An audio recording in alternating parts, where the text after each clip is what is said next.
Hello friends and welcome to examiner review. Friends, आज हम probability के रिलेटेड कुछ एमसीक्यूज़ करेंगे। टॉप 20 एमसीक्यूज़ है ये। इजी टू मीडियम लेवल के एमसीक्यूज़ है, ज़्यादा हार्ड भी नहीं रखे हैं मैंने। तो अगर आपके कंसेप्ट क्लियर है तो आपको इजी लगेंगे, अगर नहीं है तो आपको डिफ़िकल्ट भी लग सकते हैं, लेकिन मैं आपको साथ में इनके सॉल्यूशंस भी बताऊँगा, तो कोई दिक्कत नहीं होगी। तो चलो स्टार्ट करते हैं पहले क्वेश्चन से। पहला क्वेश्चन बताता है probability is expressed as ratio, percentage, proportion, all the above। तो सिंपल सा क्वेश्चन है, इसका आंसर आएगा रेशियो। ठीक है, कैसे? आपने कभी देखा है परसेंटेज प्रोबेबिलिटी 1%? नो। आपने कभी देखा है प्रपोर्शन 1:2 प्रोबेबिलिटी? नहीं। आपने हमेशा प्रोबेबिलिटी ऐसे देखा है 1/2, 2/3, ऐसे ऐसे देखा है आपने, क्योंकि ये होता है, इसकी फार्मूला ही होती है, प्रोबेबिलिटी ऑफ द इवेंट होती है बराबर favourable cases divide by total cases, total exhaustive cases. ठीक है, तो इसका सिंपल सा आंसर आएगा ए, रेशो। तो चलो दूसरे क्वेश्चन पे जाते हैं हम। Probability can take values from. Probability के जो वैल्यूज़ निकलते हैं वो कहाँ कहाँ से कहाँ तक होते हैं। पहला ऑप्शन बताता है हमें -∞ टू इन्फिनिटी, दूसरा बताता है -∞ टू 1, थर्ड बताता है 0 to 1, और फोर्थ बताता है -1 to 1। तो इसका जो हमेशा वैल्यू निकलता है प्रोबेबिलिटी का वो होता है 0 to 1। मान लो अगर आपने एक कॉइन टॉस की तो उसके चांसेस है हेड या टेल आने के, तो एक ही तो आएगा ना दोनों में से।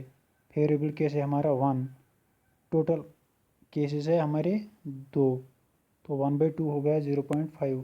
जो वैल्यू आता है वो हमेशा 0 से लेकर 1 तक ही आता है। ठीक है, चलिए थर्ड क्वेश्चन पे। थर्ड क्वेश्चन जो है ये बताता है two events are said to be independent if. दो जो इवेंट्स होते हैं उनको कब इंडिपेंडेंट हम बोलते हैं। इसके लिए आपको कंसेप्ट होना चाहिए कि इंडिपेंडेंट इवेंट होता क्या है। सिंपल सा होता है कि इंडिपेंडेंट इवेंट वो इवेंट होता है जिसकी आकरण से जब वो आता है उससे दूसरे इवेंट पे कोई इफ़ेक्ट नहीं पड़ता है। ठीक है, दूसरा होता है कम्प्लीमेंट्री इवेंट, जिसके होने से, जिसके आकरण से दूसरे इवेंट पे फ़र्क पड़ता है। तो इसका सिंपल सा आंसर होगा वो जिसमें एक इवेंट के होने से दूसरे इवेंट पे फ़र्क नहीं पड़ता है। तो पहले में क्या लिखा है, each outcome has equal chance of occurrence, ये तो नहीं है। There is the common point in between them, common point भी नहीं होता है। One does not affect the occurrence of other, तो ये सी ऑप्शन है इसका करेक्ट। ठीक है, चलो फोर्थ क्वेश्चन पे। Classical probability is also known as. Classical probability किसको बोलते हैं? देखिए फ्रेंड्स, जो प्रोबेबिलिटी होती है उसकी दो मेन टाइप्स होती है। एक होती है मैथमेटिकल प्रोबेबिलिटी, दूसरी होती है स्टैटिस्टिकल प्रोबेबिलिटी। ठीक है, जो मैथमेटिकल प्रोबेबिलिटी होती है इसके और भी दो नाम हैं, एक है क्लासिकल प्रोबेबिलिटी, दूसरी है प्रियोरी। प्रियोरी, तो अब आप सीधे देख सकते हैं कि क्लासिकल प्रोबेबिलिटी किसको बोलते हैं, प्रियोरी प्रोबेबिलिटी को। तो इसका आंसर आएगा बी। ठीक है, चलिए फिफ्थ क्वेश्चन पे। फिफ्थ क्वेश्चन बताता है कि when a coin and a die are thrown the number of possible cases is. जब एक साथ हम एक कॉइन और एक डाई को थ्रो करेंगे, एक कॉइन और एक डाई को एक साथ थ्रो करेंगे, तो पॉसिबल केसेस क्या है? तो एक कॉइन में आएगा हेड और टेल, दूसरे में आएगा 1 to 6। ठीक है, तो मैक्सिमम बच्चे यहाँ पे गलती कर देते हैं, वो इन दोनों को ऐड कर देते हैं, 6 और 2, वो बोलेंगे 8, लेकिन 8 इसका गलत आंसर है, 8 इसका आंसर नहीं है। क्यों? जब इस पे हेड आएगा इस पे तब 1 आ सकता है, जब इस पे हेड आएगा तब इस पे 2 आ सकता है, ऐसे ही जब इस पे हेड आएगा तब इस पे 6 आ सकता है। ये टोटल हो गई 6। दूसरा केस बन सकता है जब इस पे टेल आएगा, इस पे 1, इस पे टेल, उस पे 2, ऐसे ही इस पे टेल, उस पे 6। तो ये टोटल 6 होते हैं और ये टोटल 6 होते हैं, टोटल इनका सम हो जाता है 12। या आप ऐसे भी कर सकते हैं, इसके 2 आउटकम्स है 2 और इसके 6 आउटकम्स है, इनको आपको मल्टीप्लाई करना है, ये बन जाएंगे 6 2 6 सॉरी 2 6 आर 12, तो इसका आंसर आएगा 12। ठीक है, चलिए आगे। फिफ्थ क्वेश्चन है कि when a coin and a die are thrown, sorry 6th question, probability of drawing a spade queen from a well shuffled pack of cards is. इसके लिए थोड़ा आपको जानकारी होनी चाहिए कार्ड्स के बारे में। उसमें टोटल 52 कार्ड्स होते हैं। तो स्पेड क्वीन, स्पेड होता है एक कलर, 4 कलर्स होते हैं। एक होता है डायमंड, दूसरा होता है स्पेड, तीसरा होता है हार्ट और चौथा होता है क्लब। तो ये स्पेड जो है, स्पेड की एक ही क्वीन होती है, दूसरी क्वीन इस डायमंड की होती है, तीसरी क्वीन इस हार्ट की होती है, चौथी क्वीन इस क्लब की होती है। तो स्पेड क्वीन कितनी होती है पूरे कार्ड्स में? एक। तो फेवरेबल केस है हमारा 1। टोटल केसेस कितने हैं? 52 में से निकालना है, तो 1/52 इसका आंसर हो जाएगा, तो इसका आंसर हो जाएगा बी। चलिए आगे 7th question, 3 dice are thrown simultaneously, the probability that sum being 3 is। 3 die हमने एक साथ थ्रो किया है, एक डाई, 2 डाई, तीन डाई। डाई आपको पता ही है कि इस पर 6 1 2 3 4 5 6 डिजिट होती है, 6 साइड से, इस पर भी इस पर भी। तो जब हम एक साथ इनको थ्रो करेंगे तो मैक्सिमम केस ये बनता है कि इस पर भी 1 आए, इस पर भी 1 आए, इस पर, तभी टोटल सम हो जाएगा 3। दूसरे अगर इस पर 2 आएगा तब तो नहीं बनेगा। अगर इन दोनों पे 1 आएगा भी लेकिन इस पर अगर 2 आएगा तब तो ये 4 हो जाएगा। ये मिनिमम मतलब एक ही चांस है, जब इन पे एक एक आएगा तब ही सम होगा 3। तो एक ही फेवरेबल केस है हमारा, ठीक है। तीनों पे 1 1 आना चाहिए, ये एक फेवरेबल केस है। टोटल केसेस कितने हैं? 3 डाइज हमने एक साथ, एक पे होता है 6, दूसरे पे 6, तीसरे पे 6, तो टोटल फेवरेबल केसेस हमारे 6 into sorry total exhaustive cases 6 ये होता है 216। 1/216 इसका आंसर है, तो आंसर बी होगा। चलिए 8th क्वेश्चन पे, N integer is chosen from 1 to 20। 1 से लेकर 20 तक जो भी इंटीजर है हमें उनमें से चूज़ करना है। फिर हमें प्रोबेबिलिटी देखनी है उस नंबर की जो 4 से डिवाइड होगा। तो 1 से लेकर 20 तक कौन कौन नंबर 4 से डिवाइड होता है, ये पे हमें पहले देखना है। 4 होता है, 6 होता है, सॉरी 8 होता है, 12 होता है और 16 होता है। ठीक है, टोटल कितने हैं? 4 आएगा इनमें से एक है हमारा फेवरेबल केस। टोटल कितने केसेस है? 4। 1/4 इसका आंसर होगा, ठीक है। चलिए आगे 9th question, conditional probability of B. इसके लिए आपको कंडीशनल प्रोबेबिलिटी का रिलेटेड थोड़ी नॉलेज होनी चाहिए। कंडीशनल प्रोबेबिलिटी होती क्या है? इसके लिए आप सिंपल सी एक फार्मूला आप याद रख सकते हो कि कंडीशनल प्रोबेबिलिटी 2 इवेंट्स के दरमियान होती है। अगर हम बोलेंगे probability of A when B is given, ठीक है, तो वो फार्मूला होगी probability of A and B, intersection को एंड बोलते हैं, divide by probability of B. B यहाँ पे गिवन है, मतलब बी की जो इवेंट है वो हो चुकी है, अब ए का इवेंट होने वाला है। तो जिसका हो चुका है, बी गिवन है, बी का हो चुका है, वो नीचे आएगा, ऊपर हमेशा ए एंड बी आएगा, ए इंटरसेक्शन बी आएगा, ठीक है। अगर हम स्वैप करेंगे कि probability of B when A is given, तब क्या होगा? ऊपर तो सेम आएगा probability of A intersection B, नीचे आएगा प्रोबेबिलिटी ऑफ ए, ठीक है। तो अब क्वेश्चन क्या बताता है? बी गिवन ए, तो probability of B given A, ठीक है। तो इसकी क्या हो जाएगी, probability of A intersection B, नीचे क्या आएगा जो गिवन है प्रोबेबिलिटी ऑफ ए, कौन सा ऑप्शन है ऐसा, बी, तो इसका आंसर आएगा बी। चलिए question number 10, probability of X is equal to 0.15, Y की प्रोबेबिलिटी है 0.25 और एक्स इंटरसेक्शन वाई की प्रोबेबिलिटी है 0.10। हमें एक्स यूनियन वाई की प्रोबेबिलिटी निकालनी है। इसके लिए सिंपल सी एक फार्मूला है, वो आपको याद रखनी है कि probability of A union X union Y, A या बी भी ले सकते हैं आप, कोई बात नहीं, ये बराबर होती है probability of X plus probability of Y minus probability of X intersection Y. अगर आपको कभी ये निकालना हो तब आप वो माइनस करेंगे, ठीक है, इन दोनों में से वो माइनस करेंगे जब आपको ये निकालना है। अगर आपको यूनियन ही निकालना है तो इन दोनों की प्रोबेबिलिटी सम करके ये माइनस करेंगे इंटरसेक्शन।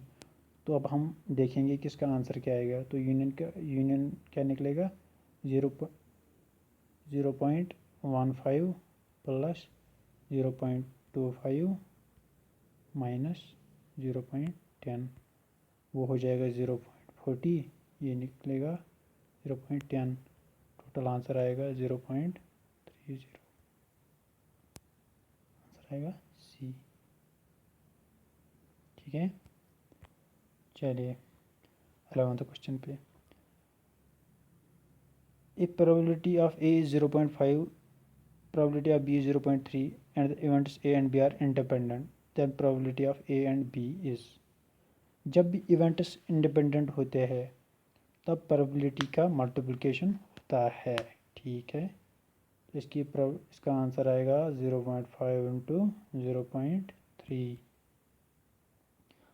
मतलब इसकी मेन फार्मूला ये, probability of A intersection B equal to probability of A probability of B, तो आंसर आएगा 0.15, आंसर आएगा बी, ठीक है।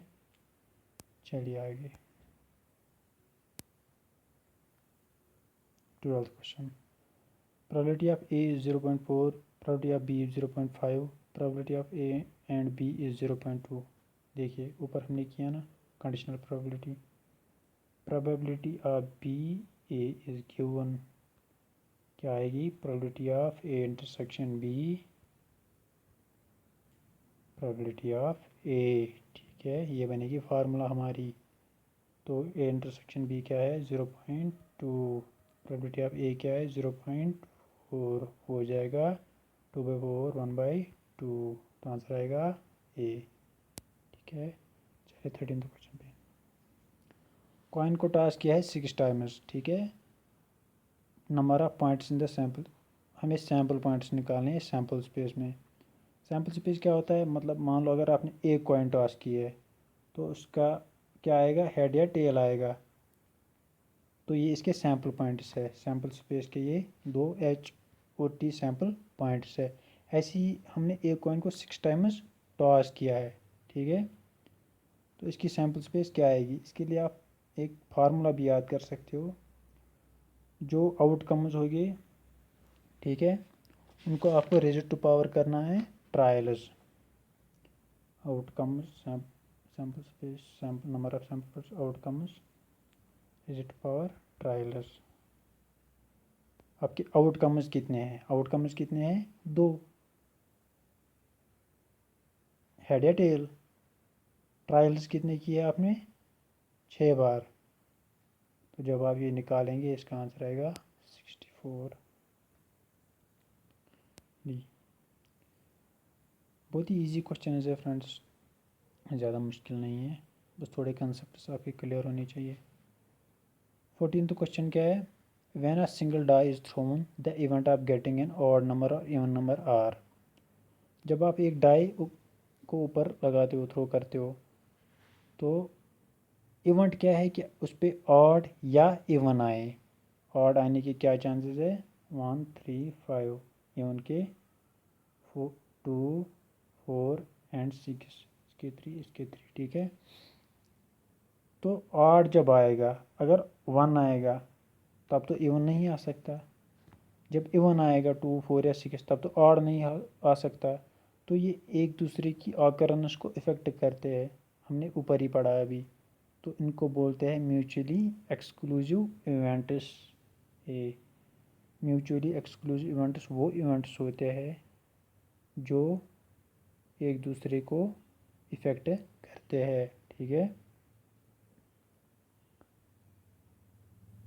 चलिए आगे।